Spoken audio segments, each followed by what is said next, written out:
Hi everyone, some gamer dude here. Today is about my game, not the Kickstarter. That is a set of 3 structure decks, as I want to see how things go down before I commit even further funds to the project. No, today is about the future, when it becomes a normal card game distributed in randomized booster packs. Before I set anything in stone, I'd really like to get my audience's opinions on my plans.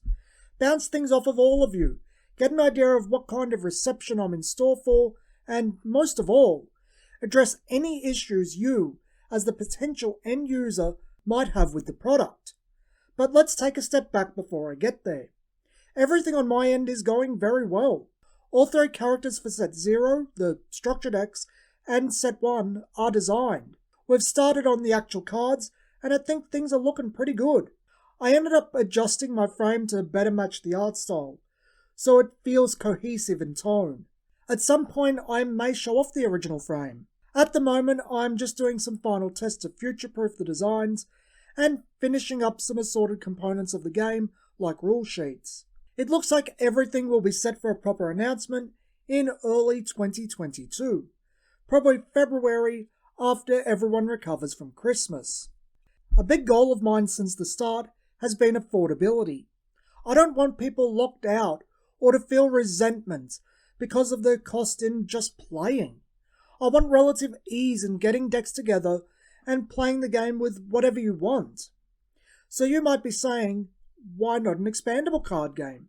And yes, I could go down that route. But there is some issues with it, namely that ECGs typically play very differently to TCGs. They're more board game-like, and ECGs that do play like TCGs don't seem to go anywhere. People like collecting cards, they like chasing after things.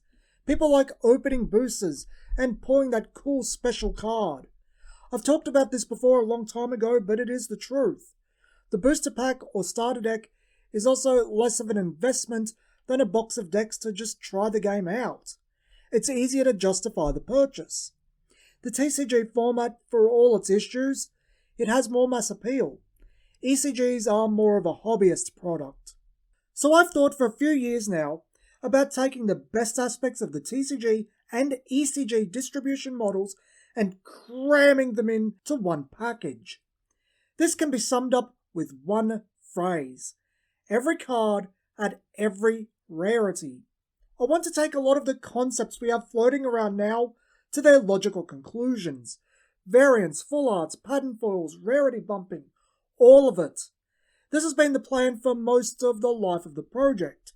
But I'm getting ahead of myself. Let me explain everything. Inspired by Japan, I'm aiming for something like a duelist pack in size and price. I want it to be a purchase you don't really have to put much thought into, and boxes aren't expensive. I want it to fit most every budget. As I said, I want it to be affordable. The Japanese model with its 5-card packs and low price points fits that perfectly.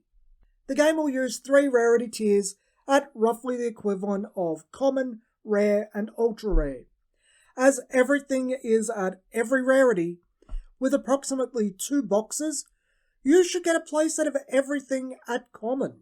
Sets are only 69 cards, and that exact number was an accident, but everyone I've talked to about it said to just leave it.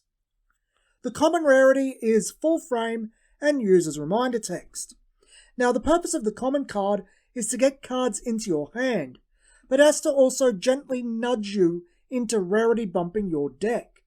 To do this, my plan is to have the common cards use black and white images, purposely trying to invoke a manga. The rare rarity is also full frame, but it doesn't use reminder text and is at 1 a pack. I want to use a pattern foiling to the cards, as I'm not a fan of flat foils. I really dislike reverse foils in Pokemon and Magic's foils period. Whereas I think the old Naruto foils look great. Always a fan of Pokemon's Galaxy and Shadow foils. Always loved the original double rare and triple rare in Vanguard. However, since the appeal of patterns is subjective, when I get the samples, I'll probably do a poll on it. That way people who are helping the project come to completion can have a say in it. Finally is the ultra rare. Full art, no reminder text. 1 in 4 packs. I know how much people love their full arts, and having the ultra rares be those has always been the plan. Different foil pattern to the rare rarity. The 1 in 4 booster drop rate was very specifically chosen for a couple of reasons. Firstly, I need full arts to be something to chase after, and at 1 in 4 boosters with a 69 card set, they hit roughly the same scarcity of a rare in an old Magic core set.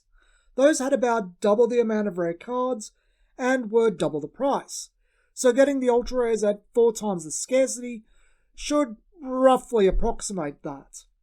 Secondly, at 1 in 4 packs, you see them. Some people will really like them and want to bling out their deck. That temptation also helps their desirability and gives people something exciting to pull. I'm really curious on your opinions. I feel by asking about this now, I can get a good idea of what type of reception the plan would get if I launched it now, and how it can be modified to best suit everyone. I'm really looking forward to your comments on this video. I will probably do an update video after I've given everyone a chance to see this one and comment.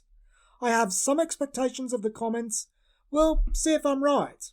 Till next time, this has been Some Gamer Dude, and thanks for watching.